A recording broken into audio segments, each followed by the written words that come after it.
오늘 역대하 12장 말씀을 가지고 행복한 성공 한번 따라 하시겠습니다. 행복한 성공, 행복한 성공이라는 제목으로 오늘 말씀 나누겠습니다. 오늘 말씀은 르호보암 왕의 통치에 대한 이야기입니다. 이 말씀을 가지고 성공에 대해서 한번 생각해 보고자 합니다. 두 가지로 나누어 바로 살펴보겠는데요. 첫째는 불행한 성공을 경계하라입니다. 르호보암은 솔로몬의 뒤를 이어 이스라엘의 왕이 된 사람입니다. 솔로몬 아들입니다. 그 솔로몬의 아들이었던 르호보암이 왕이 되고 나서 초기에 나라가 부강했습니다. 잘 나갔습니다. 그것은 르호보암이 하나님 말씀에 순종했기 때문입니다. 오늘 새벽이었나요? 앞에 11장 17절을 보십시오. 그러므로 3년 동안 유다 나라를 도와 솔로몬의 아들 르호보암을 강성하게 하였으니 이는 무리가 3년을 다윗과 솔로몬의 길로 행하였음이더라. 르호보암은 왕으로서 치리한 기간이 17년입니다. 그런데 문제는 뭐예요? 3년 동안만, 성경이 3년을 강조합니다. 3년 동안은 나라가 부강했대요. 이유가 뭡니까? 솔로몬과 다윗의 길로 행했대요. 즉 말씀에 순종하는 길로 갔다라는 것입니다. 그래서 하나님이 성공을 허락하셨어요. 그런데 문제는 통치 4년 때부터입니다. 르호보암 왕이 변하기 시작했어요. 사람도 그렇죠. 변함없이 하나님처럼 신실하게 가면 좋은데 자꾸 흔들리잖아요. 왔다 갔다 하잖아요. 르호보암도 3년 동안 하나님을 잘 섬겼는데 문제는 4년 때부터 변화되기 시작했어요. 흔들리기 시작했어요. 그때가 바로 오늘 본문의 1절입니다. 1절 다시 한번 읽어보죠. 시작. 르호보암이 나라가 견고하고 세력이 강하매 여호와의 율법을 버리니 온 이스라엘이 본받은지라. 왕이 된 지 4년째 됐을 때 하나님의 율법 말씀을 버렸대요. 그러니까 왕이 버리니까 백성들도 다 따라 버렸어요. 그렇게 온 나라가 말씀의 길에서 떠나버렸습니다.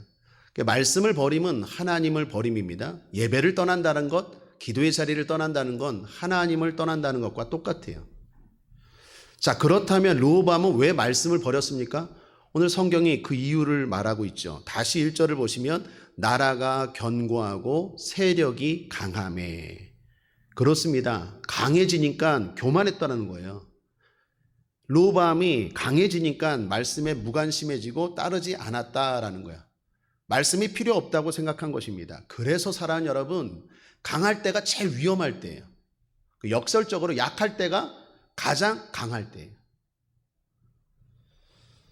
많은 사람들이 강해지면 말씀이 필요 없다 생각합니다. 말씀에 무관심해져요. 그때가 가장 위험할 때. 그런데 문제는 그 위험을 자기가 감지하지 못해요.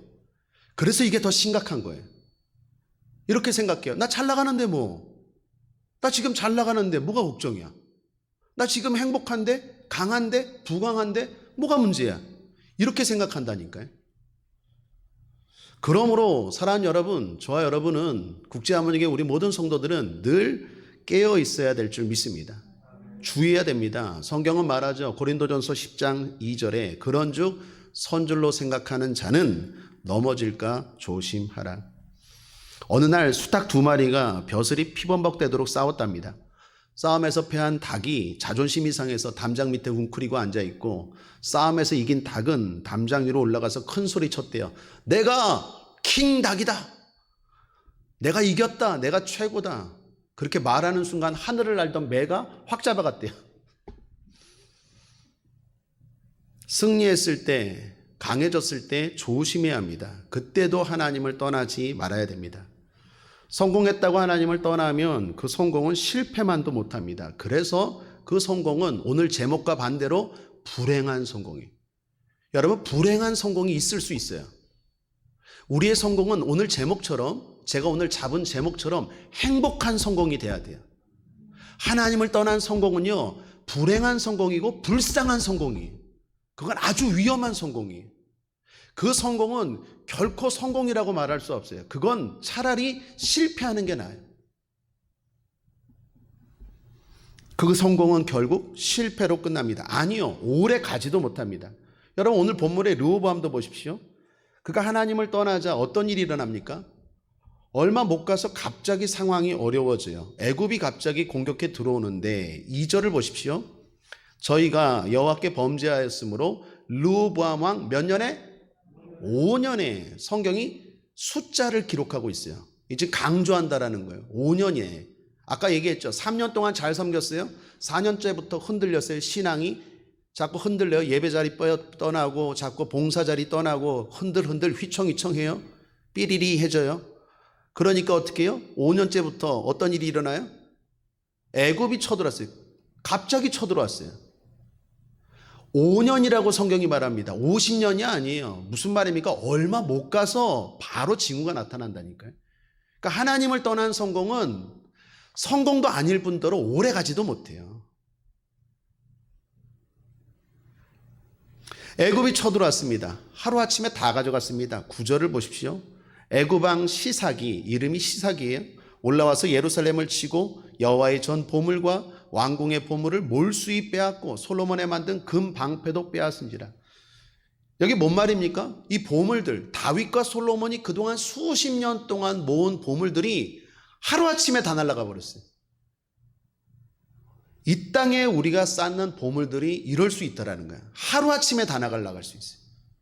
이 공든탑이 무너진다는 얘기 있죠. 하루아침에. 그래서 여기서 하나 덧붙인다면 우리는 하늘의 보물을 쌓아야 돼요. 이 땅의 보물은요, 한순간에 다 날아갈 수 있다니까요. 대통령? 하루아침에 그 권력이 깜빵으로 갈 수 있어요. 청와대에서. 그게 우리는 늘 보는 거 아닙니까? 부자들도 마찬가지고. 하루아침에 무너질 수 있어요. 그래서 지혜로운 사람은요, 이 땅에서 믿음으로 살고 믿음으로 심고 믿음으로 베풀고 하늘의 보물을 쌓는 거예요. 주님이 이렇게 말씀하죠. 마태복음 6장 20절에 오직 너희를 위하여 보물을 하늘에 쌓아두라. 거기는 좀이나 동록이 해하지 못하며 도적이 구멍을 뚫지도 못하고 도적질도 못하느니라. 다윗, 솔로몬이 그렇게 오랫동안 만들었던 금방패, 수많은 보물들이 그 아들 르호보암 때 하루아침에 홀라당 날아가 버렸어요. 하나님을 떠났기 때문입니다. 더 나아가 왜 떠났습니까? 이유는 강해져서. 그러므로 사랑하는 여러분, 강해질 때 조심하시길 바랍니다. 늘 주의해야 돼요. 나 아무 문제 없는데 그때가 가장 위험할 때예요. 엎드리고 있을 때, 기도하고 있을 때가 가장 안전할 때예요. 하나님 앞에 눈물이 흐를 때, 그때가 가장 강할 때라니까요. 상황으로 판단하지 마시고 믿음으로 판단하셔야 돼요. 내가 하나님을 붙잡고 있는가, 붙잡고 있지 않는가. 그걸로 판단해야지 내가 지금 병이 있는가 없는가, 돈이 있는가 없는가, 내가 지금 성공했는가 안 성공했는가. 성공도 불행한 성공이 있다니까요. 불쌍한 성공이 있어요. 자, 그래도 르호보암이 잘한 게 있습니다. 빨리 회개했다라는 거예요. 어려움이 닥치자 금방 깨달았어요. 그리고 겸비했습니다. 6절을 보십시오. 이에 이스라엘 방백들과 왕이 스스로 겸비하여 가로되. 12절도 보십시오. 르호보암이 스스로 겸비하였고 유다의 선한 일도 있으므로. 여기 겸비라는 말이 두 번이나 나오죠. 겸비라는 말은 하나님 앞에 겸손함을 보였다라는 거예요. 그러니까 아무리 잘 나가도 하나님 앞에 겸손함을 보여야 돼요. 자, 그렇게 르호보암이 겸손함을 보이자 하나님이 불쌍히 여기셨어요. 그래서 다 멸하지 않았대요. 그나마 다행이죠. 자, 그렇게 17년을 르호보암은 왕으로서 이스라엘을 다스리다가 죽게 되었습니다. 그의 인생을 평가하면 그리 성공한 인생이었다라고 말할 수는 없을 거예요. 그런데 오늘 성경은 르호보암이 이렇게 된 것에 대하여 중요한 단서, 이유 하나를 제공합니다. 14절을 보십시오. 자, 함께 읽겠습니다. 시작. 르호보암이 마음을 오로지 하여 여호와를 구하지 아니함으로 악을 행하였더라. 르호보암이 하나님을 떠났어요. 견고해져서, 강해져서, 교만해져서 하나님을 떠났어요. 그런데 그 이유가 뭡니까? 마음인데 하나님을 구할 때 오로지 하여 구하지 않아서 악을 행했대요.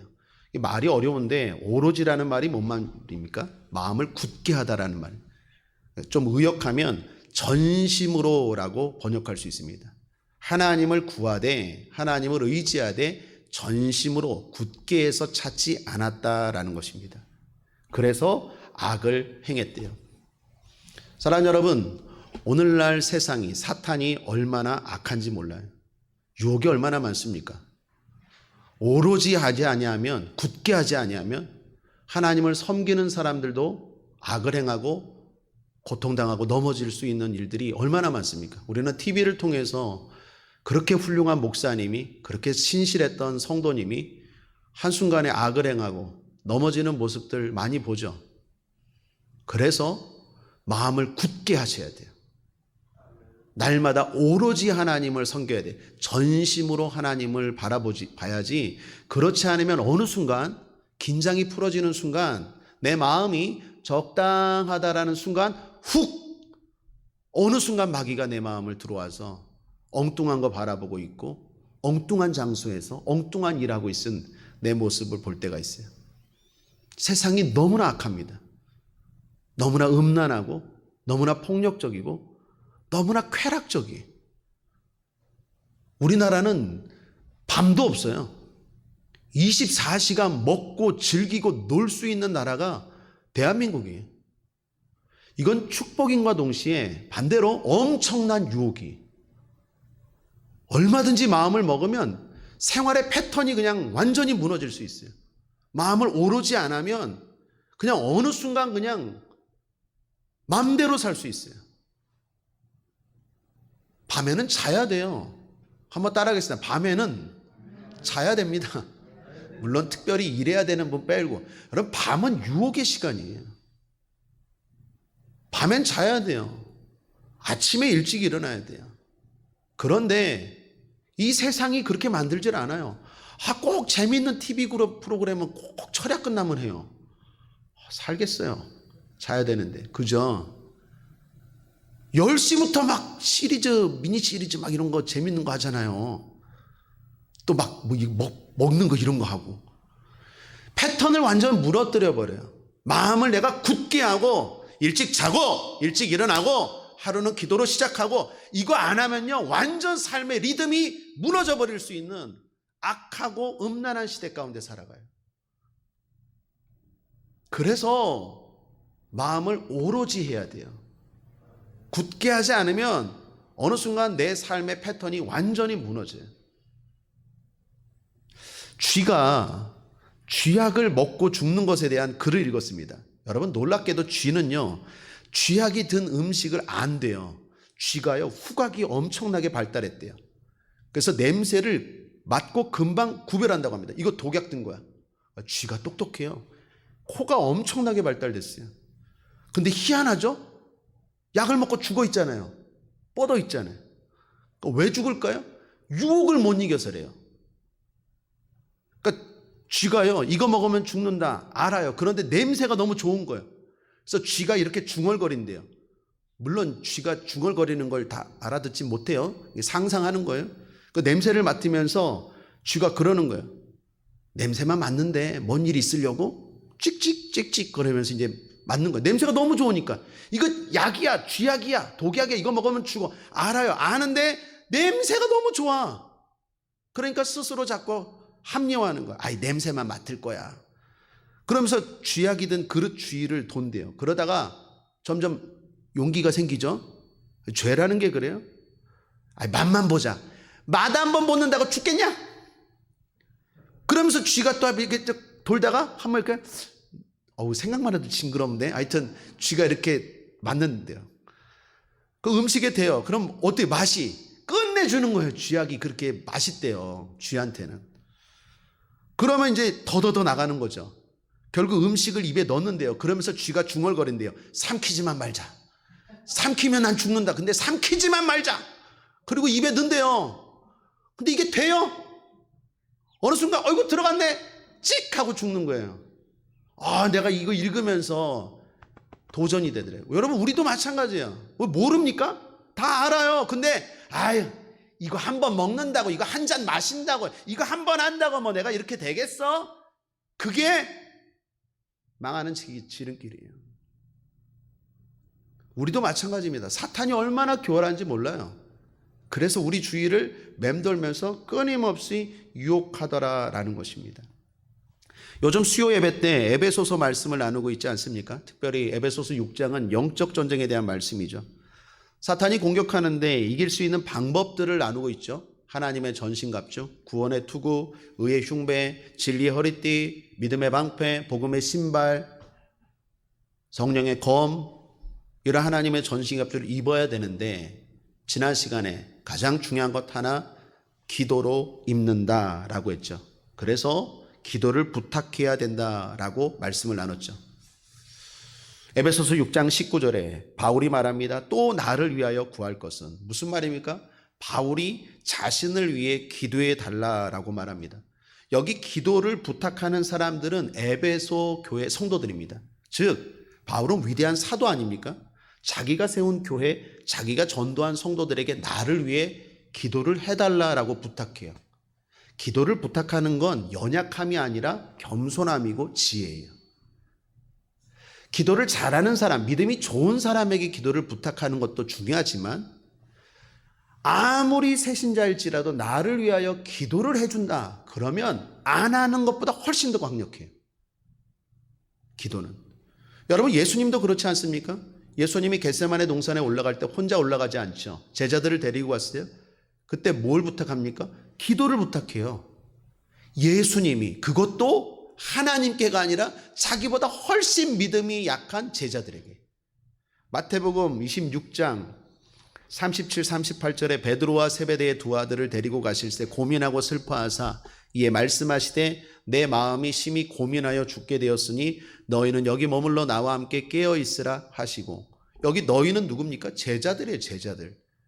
날마다 믿음이 없어서 넘어지고 꾸지람하는 제자들에게 예수님이 기도를 부탁하세요. 그만큼 나를 위해서 누군가 기도해주고 있다. 많으면 많을수록 다다익선이.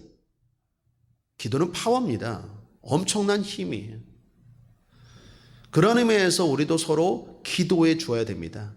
세상이 너무 악해요. 유혹이 너무 강력해요. 여러분, 오늘 본문에 르호보암이 넘어졌는데 앞서 말한 것처럼 하나님을 의지하되 오로지 굳은 마음으로 의지하지 않아서였다라고 말했어요. 그런데 또 하나의 이유가 있어요. 그 단서를 오늘 성경이 제시하는데 13절을 보십시오. 르호보암 왕이 예루살렘에서 스스로 강하게 하여 칠이 아니라 르호보암이 위에 나아갈 때에 나이 41세라 예루살렘 곧 여호와께서 이스라엘 모든 지파 중에서 택하여 그 이름을 두신 성에서 17년을 치리하니라. 르호보암의 모친의 이름은 나아마라 암몬 여인이더라 라고 말해요. 여러분, 여기 르호보암의 어머니가 암몬 여인이에요. 마지막 부분에 르호보암의 모친을 소개하는데 나아마였는데 굳이 출신을 기록하는데 아버지는 솔로몬이고 엄마는 이방 나라의 왕비였어요. 암몬이라는 나라의 왕비였는데 그 사이에서 나온 사람이 르호보암이에요. 여기 갑자기 르호보암의 엄마 이야기를 왜 합니까? 14절에 르호보암이 악을 행한 이유에 대해서 지금 성경이 암시하고 있는 거예요. 암몬이라는 나라는요, 밀곰이라는 우상 숭배로 유명한 나라예요. 그러니까 엄마의 영향이 있었다라는 거예요. 첫 번째는 르호보암이 오로지 하나님을 구하지 않은 것. 첫 번째 자기 문제예요. 두 번째는 엄마, 주변 사람들의 영향도 있었다라는 것입니다. 우리가 신앙생활하는데 중요한 것이 뭡니까? 첫 번째는 나에게 달려있어요. 나에게. 하나님을 내가 오로지 의지하지 않았기 때문에 넘어져요. 또 하나는 뭡니까? 주변의 영향이지. 주변 사람의 영향이 중요하다라는 것입니다. 그런 의미에서 우리는 서로 기도해 줘야 됩니다. 기도해 주는 엄마, 기도해 주는 아빠가 필요해요. 만약에 그런 분들이 없다면 여기 기도의 동지들이 있어요. 그래서 여러분, 기도를 부탁할 줄 알아야 돼요. 그런 의미에서 한번 인사합시다. 기도를 부탁합니다. 기도를 부탁합니다. 어색하죠? 하셔야 돼요. 제가 수요 예배 때 그런 말 했어요. 우리 교회는 돈 부탁이 아니라 기도 부탁이 많아야 돼요. 기도 부탁 많으면요, 돈 부탁할 일이 없어요. 근데 어떤 교회는, 저기 있는 교회는 맨날 돈 부탁해. 성도들끼리 자꾸 돈 좀 꿔줘 맨날 돈 얘기만. 기도를 부탁해야 돼요. 기도 부탁이 많아야 돼요. 서로 아이들한테도 기도 부탁하고, 서로 믿음이 나보다 많은 사람 적은 사람 서로 기도 부탁해야 돼요. 그런 은혜로운 분위기가 우리 교회 가운데 가득할 수 있게 되기를 주님의 이름으로 축복합니다. 세상의 백보다 기도의 줄들을 많이 만드십시오. 그것이 인생 성공 비결입니다. 자, 둘째로 세상의 원리를 이해하라입니다. 행복한 성공을 위해서. 남극의 빙하들을 보면 막 움직이죠. 그런데 그것을 움직이는 힘은 보이지 않는 물속의 해류라고 합니다. 물속에 흐르는 물 때문에 거대한 빙하들이 움직이는 것처럼 보이죠. 큰 유조선 또는 항공모함 같은 배들이 움직입니다. 그런데 그것을 움직이는 힘은 보이지 않는 곳에 있습니다. 보이지 않는 배 밑에 모터가 그 큰 배를 움직이죠. 여러분, 그런 의미에서 세상도 마찬가지입니다. 보이지 않지만 세상을 움직이는 힘이 있습니다. 누구십니까? 누구십니까? 하나님이세요. 믿습니까? 하나님이 세상을 다스리십니다. 하나님이 세상을 움직이십니다. 그런데 문제는 보이지가 않아요. 출애굽기 15장 18절에 보면 여호와의 다스리심이 영원 무궁하시도다. 하나님이 영원 무궁토록 이 세상을 다스리세요. 문제는 보이지 않아서 사람들이 믿지를 않아요. 알지를 못해요. 자, 오늘 본문도 보십시오. 르호보암과 이스라엘이 죄를 지었어요. 4년째 됐을 때 흔들렸어요. 그래서 하나님이 그들을 다스렸는데 징계를 내렸어요. 어떻게 징계하셨다고요? 애굽이라는 나라, 애굽 왕 시삭을 통해서 이스라엘을 징계하셨어요. 회초리를 든 거예요. 심판하신 거예요. 2절을 보십시오. 저희가 여호와께 범죄하였으므로 르호보암 왕 5년에 애굽 왕 시삭이 예루살렘을 치러 올라오니, 저희가 여호와께 범죄하였으므로, 저희가 약해서가 아니에요. 저희가 힘이 없어서가 아니에요. 저희가 여호와께 범죄하였으므로 하나님이 르호보암 왕 5년에 애굽 왕 시삭을 통해서 예루살렘을 치러 올라왔대요. 이게 진실이에요. 자, 그런데 애굽 왕 시삭이 이스라엘을 치러 올라올 때 어떻게 올라왔을까요? 내가 하나님의 음성을 듣고 너희들을 징계하러 왔다라고 얘기했을까요? 아니에요. 애굽 왕 시삭은 하나님을 몰라요.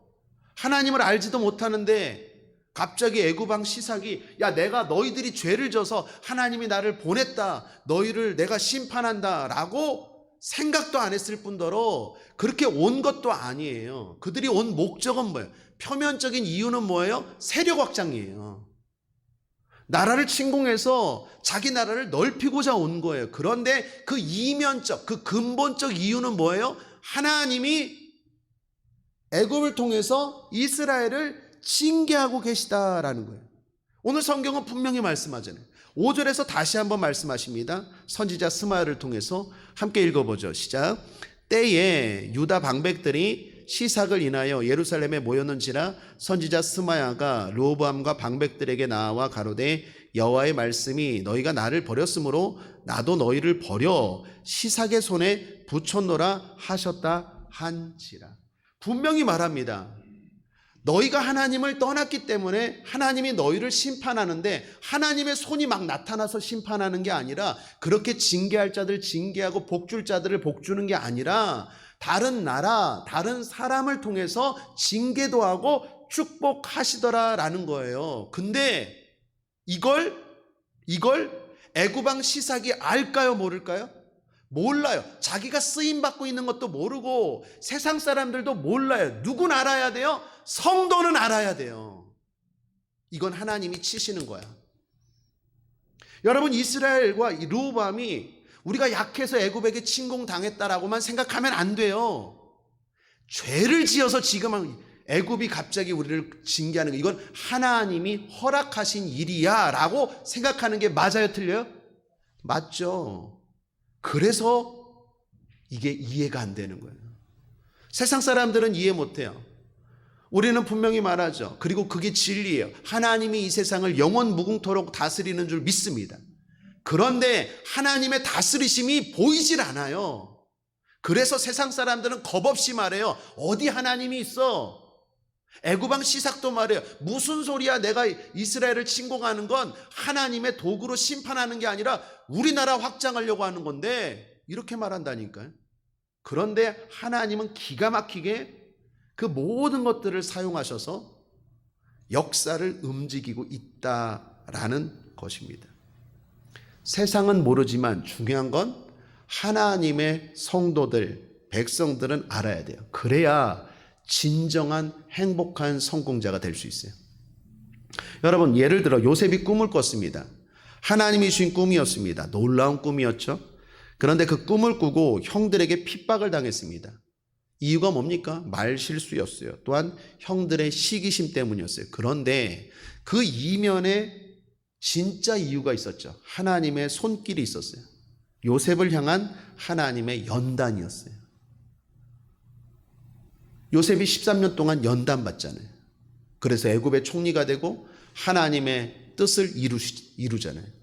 여러분, 다윗도 마찬가지입니다. 다윗이 골리앗을 물리치고 났어요. 그런데 오히려 사울 왕의 시기를 받습니다. 좋은 일하고 어려움 당했어요. 표면적인 이유는 사울의 시기심이었지만 그 이면에는 또 하나의 진정한 이유가 있었어요. 하나님의 연단. 다윗을 좀 더 하나님 마음에 합한 왕으로 만들고자 하는 하나님의 훈련이 있었어요. 한나가 아이를 갖지 못했어요. 자식이 없었어요. 겉으로는 산부인과 같은 임신의 문제죠. 그런데 그 이면의 진짜 이유가 뭡니까? 사무엘이라는 위대한 선지자를 하나님이 주시고 그 사무엘을 기르고 하나님 앞에 드리고 헌신하고자 하나님이 한나를 훈련시킨 거예요. 사랑하는 여러분, 우리가 살다 보면요, 많은 일들이 일어나는데 그 일들에는 많은 이유들이 있어요.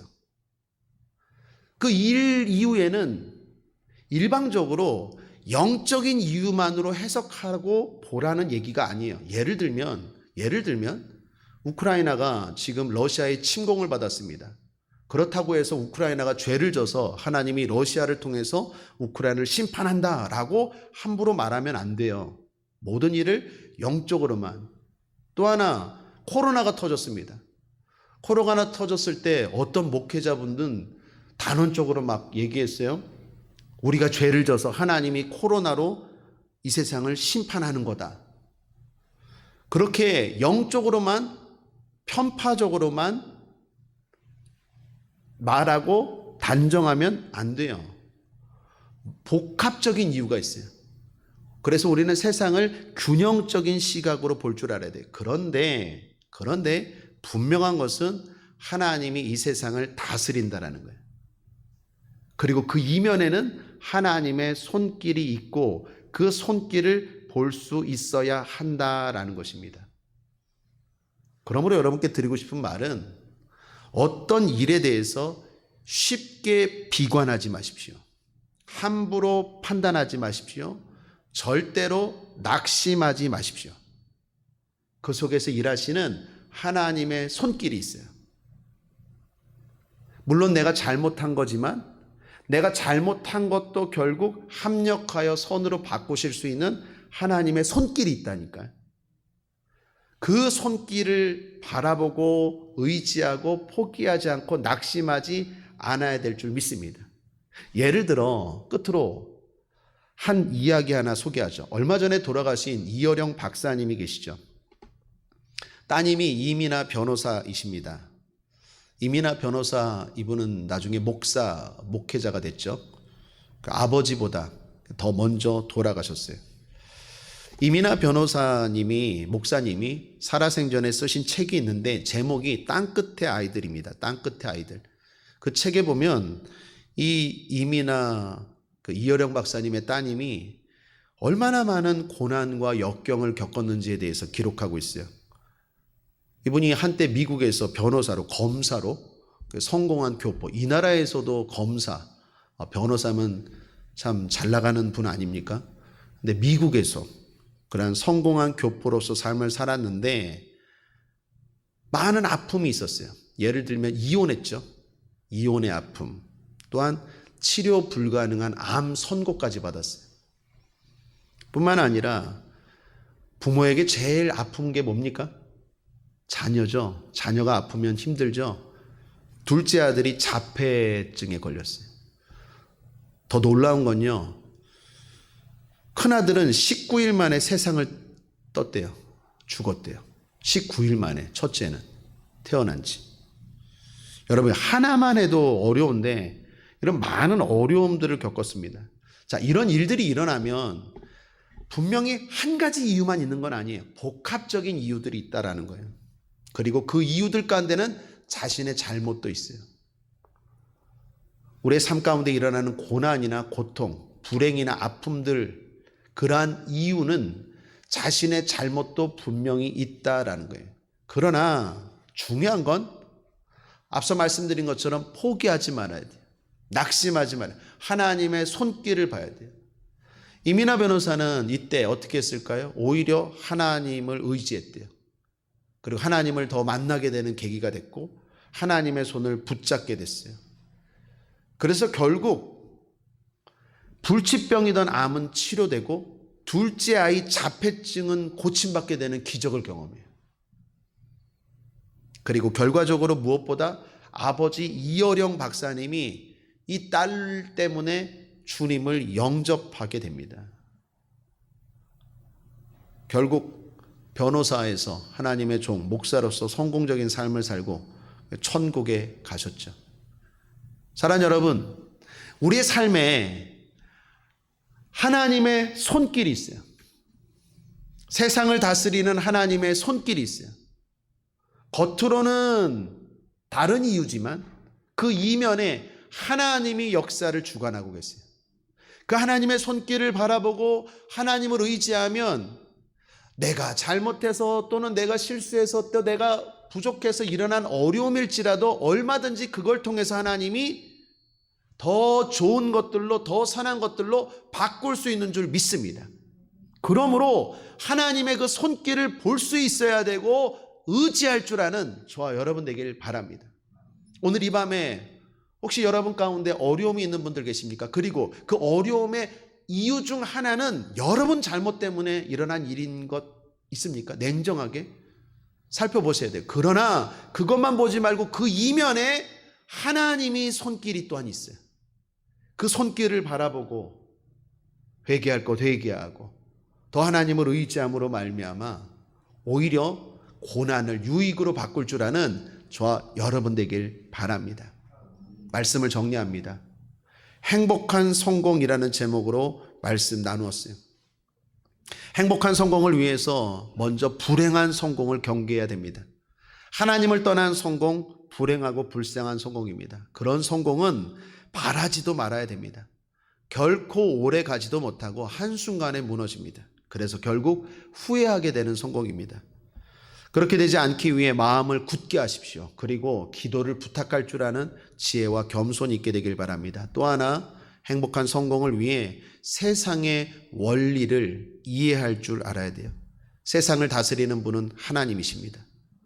보이는 이유만 보고 판단하지 말고 그 이면에 하나님의 손길을 볼 수 있는 사람이 성도요, 또한 진정한 성공자인 줄 믿습니다. 그렇게 해서 저와 여러분 모두가 행복한 성공, 진정한 성공자 되길 바랍니다. 불행한 성공을 경계하고 세상의 원리를 이해하고 하나님을 의지할 줄 아는 저와 여러분 되길 바랍니다. 좋은 일이 일어납니다. 기도하겠습니다. 좋으신 하나님 아버지 감사합니다.